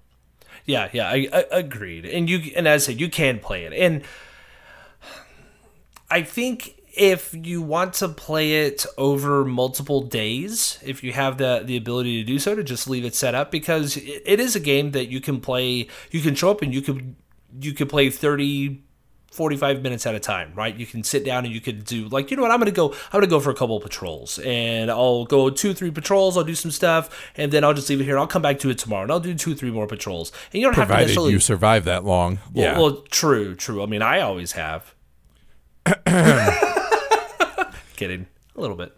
And so I'm a professional dice chucker. I just play war games. Right. Obviously, the dice hated me. But solo war games, right? So obviously, I'm the best at them. But even so, again, it made for an amazing story, right? Yes. 100%. I mean, if you weren't able to get into the narrative of it, we still wouldn't be having this conversation about your failed run on the live stream. We wouldn't, and right. that is so much more of what this game is. And that's what makes it so special. That's why even like Ambush from John Butterfield from way back in the early 80s, I think it is. 3+ decades ago, people still talk about how that is their favorite solitaire game, because it's an operational game that you're moving your dudes through this jungle, and then what happens? I don't know. Look on page 17 and read entry number 348 and see what happens. And that provides the narrative structure for you. And so this is kind of a little more abstracted, because you just kind of open it up and say, well, let's just see what happens. And you fill in the missing pieces as you play. If you like choose your own adventures, this with a fair bit of randomness thrown in. And if you do, then again, I feel like we're beating a dead horse here with the narrative idea, but this game entirely revolves around that narrative for it being a game that is worthy on your shelf or not. I mean, that is the single most important deciding factor in whether or not anyone's going to enjoy this game.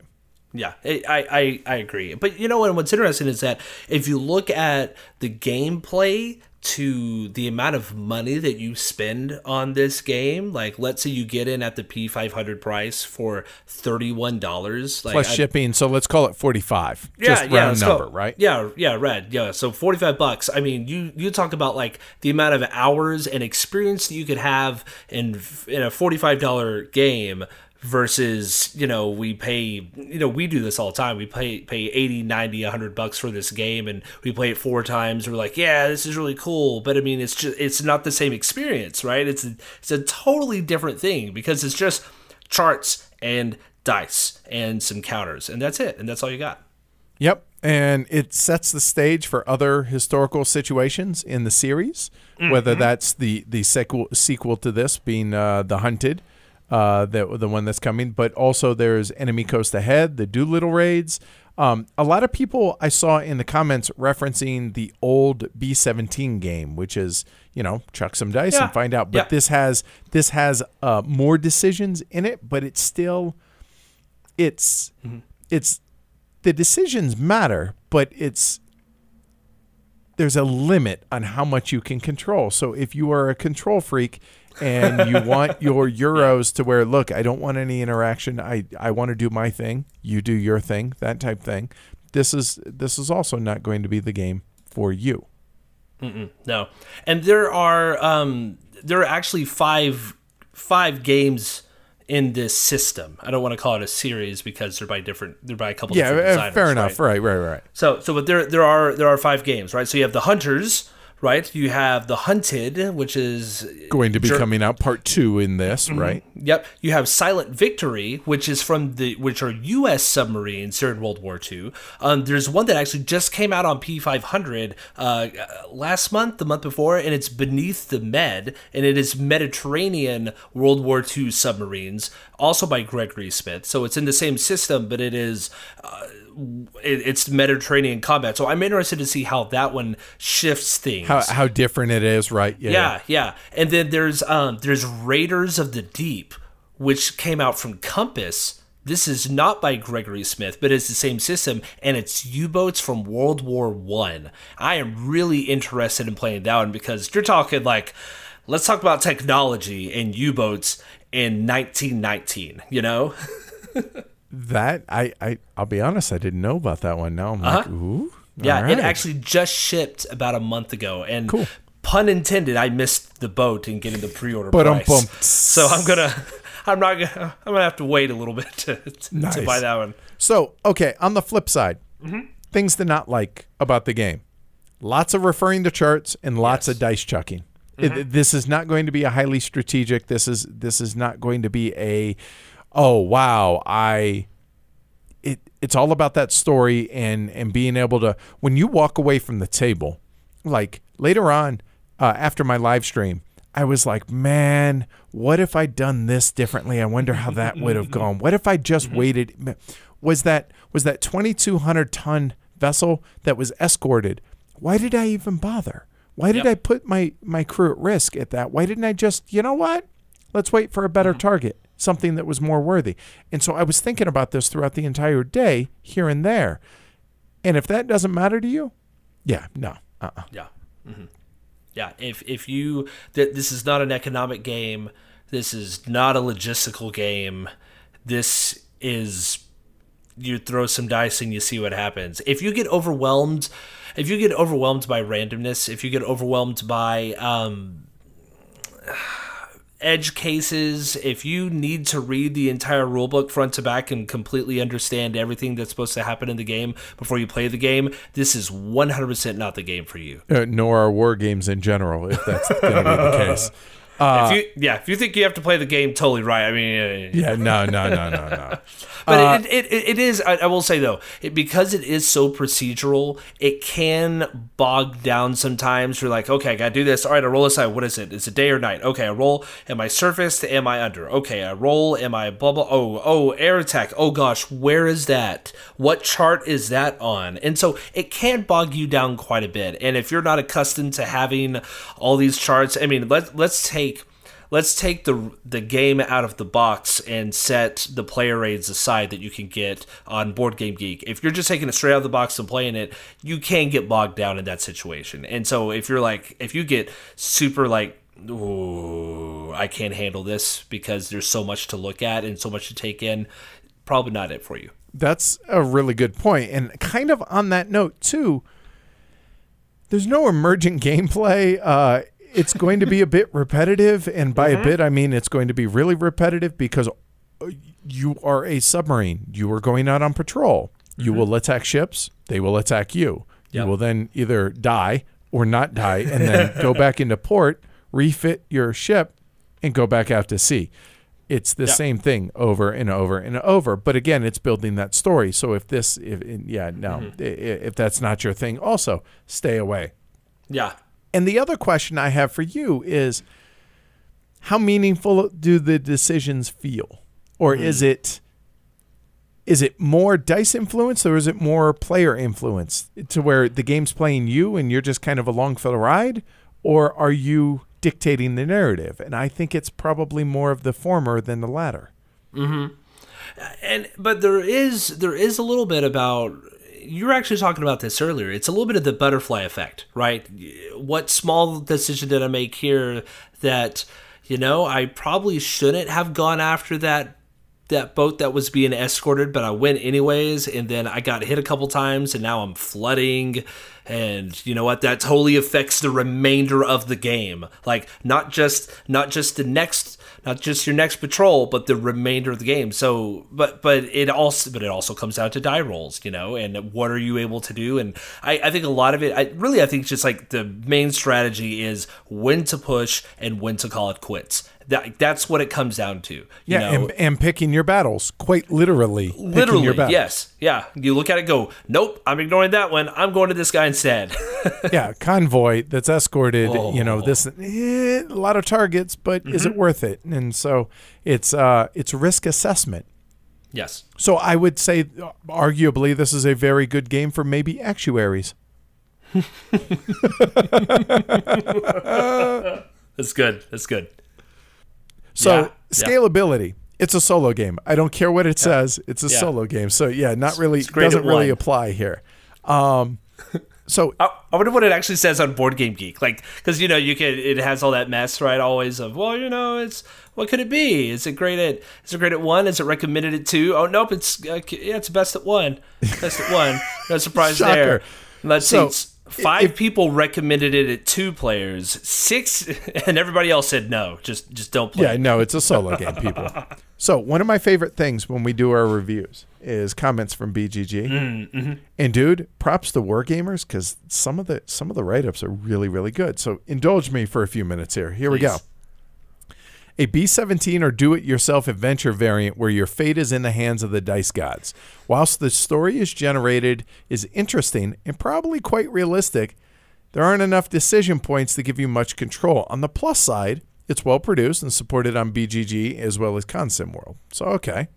On the flip side here, somebody says, fantastic game and compelling experience. And I think that in a nutshell, the compelling experience right there, has a nice risk to reward factor, but can definitely give you a white knuckle, or can give you white knuckles when making those tough rolls. True, there are somewhat limited decisions, but they are important, and to my knowledge, are pretty much those that were faced by real-life commandants. On the flip side, back the other way. Was really excited about this one, but it didn't do anything for me at all. Solo gaming can be so much more than roll on a table and see what happens. But that's most of what's going on here. I'll take a game like Warfighter instead, thanks. However, I did rewatch Das Boot while I was waiting for the game to arrive.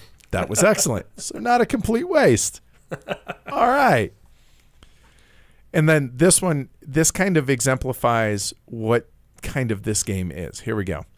My first patrol ended in immediate disaster and unlikely against the odds sinking that I quickly expunged from the official Kriegsmarine records, started again. The second campaign was the polar opposite, as I managed to survive until a point late in the war where my character was allowed to retire from combat duty.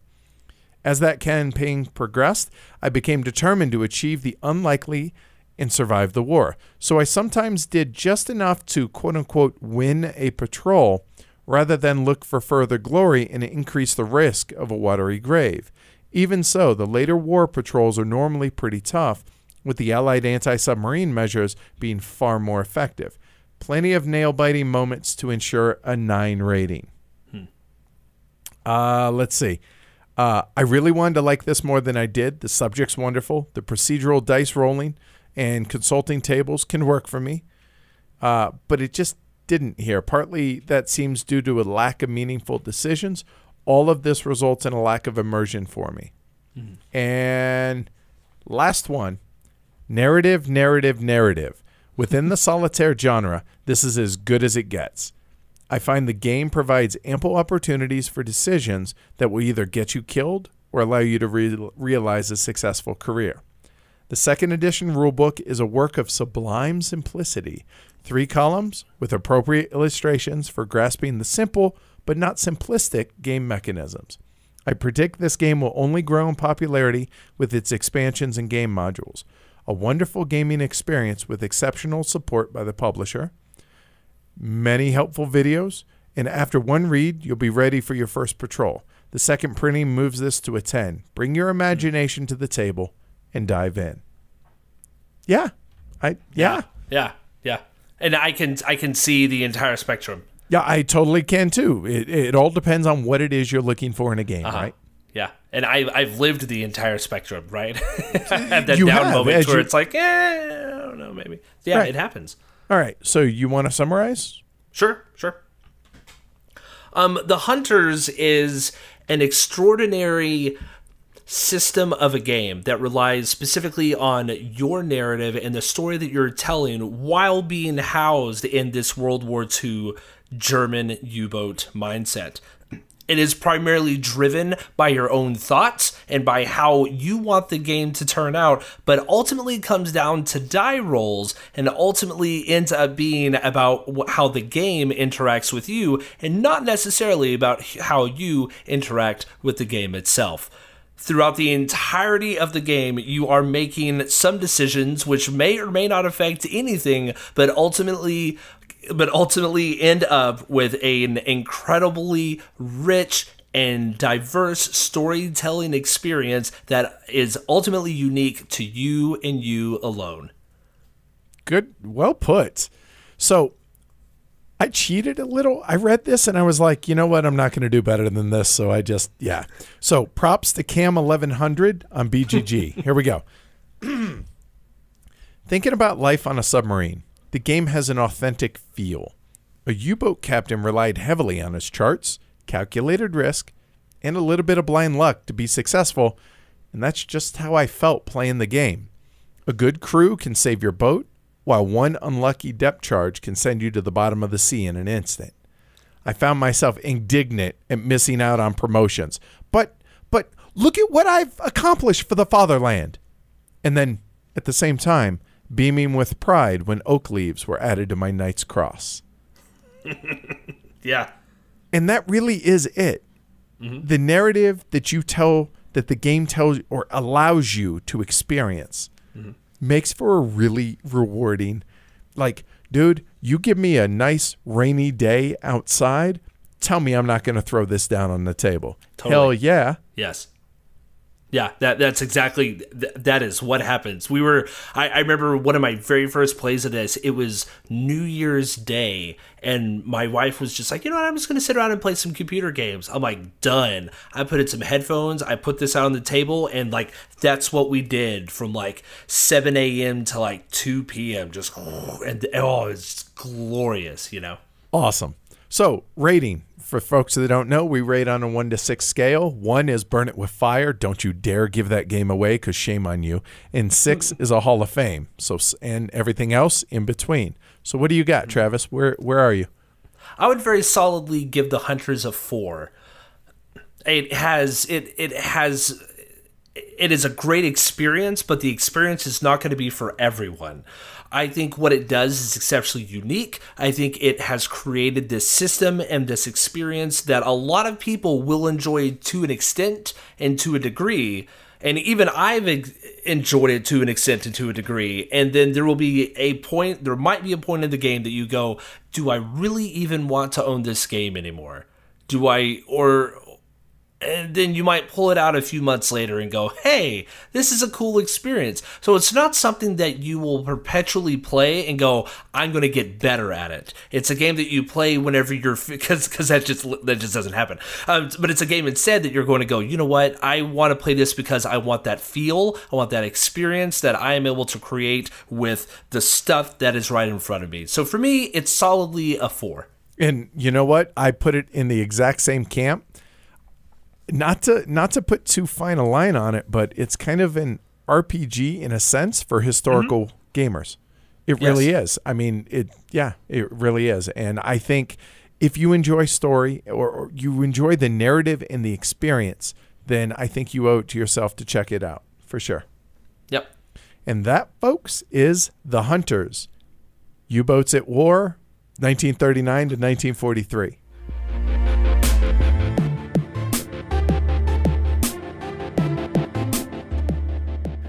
All right. So, Travis, cool, man. We should do this more.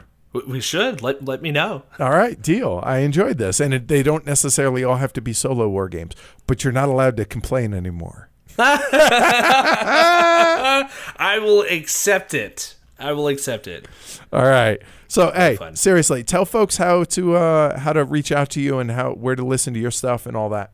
Sure thing. Yeah. So you can find Low Player Count at lowplayercount.com. We are all over the interwebs at Low Player Count, Twitter, Instagram, all that other stuff. As I said, we primarily do 1 and 2 player board games.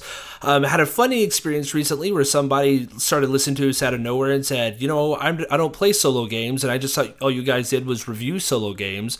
But we don't. We actually talk about it in like the industry and in broader concepts. We don't just sit there and talk about piddly little dice rolling solo games, you know, all the time. So yeah, who does that? Jeez, who does that? We just spent 2 hours doing that. But yeah, you can find me anywhere at Low Player Count. Personally, I am at Travis D Hill for rulebooks, for random commentary about life, the universe, and everything, and pictures of a beautiful 7-year-old Pembroke Welsh corgi named Percival. Awesome. And you guys know how to get a hold of me at Heavy Cardboard, or just Google Heavy Cardboard and there's that. So cool, man. Thank you. No, thank you. This is way fun. All right. Y'all have a wonderful rest of your day. Take care. Travis, thanks a lot, man. Thanks. Good night.